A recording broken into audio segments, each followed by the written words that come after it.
Panic of 1893. The United States in the early 1890s. A country strutting around on a Gilded Age high like a gambler up $50, convinced he's basically Rockefeller now. Everyone's puffing cigars of railroad progress and silver coinage, cheering on manifest destiny, while under the table, the economic floorboards are turning to mulch. No one looks down. Why would they? The party's loud, the lights are bright, and nobody wants to be the guy who spots the termites. Then, 1893 hits, like that first horrible gulp of sobriety. Sunlight too bright, wallet mysteriously missing, and a vague memory that someone kept yelling, "Buy more silver!" Welcome to the Panic of 1893. At the center of this fiscal circus sat the Sherman Silver Purchase Act of 1890. This legislative step fueled the crisis by inflating the money supply as Congress sought Western votes and silver producers sought cash, ignoring the rapid decline in silver's value and the risks of monetary manipulation. Economists warned this was monetary alchemy at its dumbest.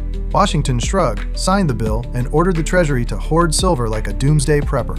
Investors immediately ran toward gold as though it were the last lifeboat on the Titanic. Federal gold reserves drained, confidence evaporated, and the government's finances began looking like a keg tapped dry. Meanwhile, the railroads, America's iron bloodstream, were expanding like they'd discovered steroids made of subsidies. When the Philadelphia and Reading Railroad collapsed in 1893, it took banks, credit, and public faith with it. The whole structure went down like a tower of Jenga blocks. Reckless policy failed. That distinction meant nothing to the millions stuck with the bill. Out in the not-quite settled state of Washington, the panic acted as a sucker punch.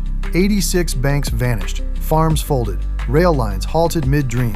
Communities built on optimism discovered the tracks to prosperity had been laid on IOUs. No lack of grit, no shortage of work ethic. The country bet big on speculation, then handed the losses to ordinary people. And when the Treasury wavered on the brink of collapse, J.P. Morgan stepped in like a financial warlord, wielding a checkbook, showing how private bankers can become the ultimate safety net in times of national crisis. Is that capitalism? Democracy? A hostage situation? Depends on how dark your humor runs. One fact stands uncontested. If a republic needs a financier to bail out its currency, someone in the government forgot to do their homework. Seattle scrambled back because prospectors got gold fever in Alaska. The Klondike Gold Rush of 1897 landed.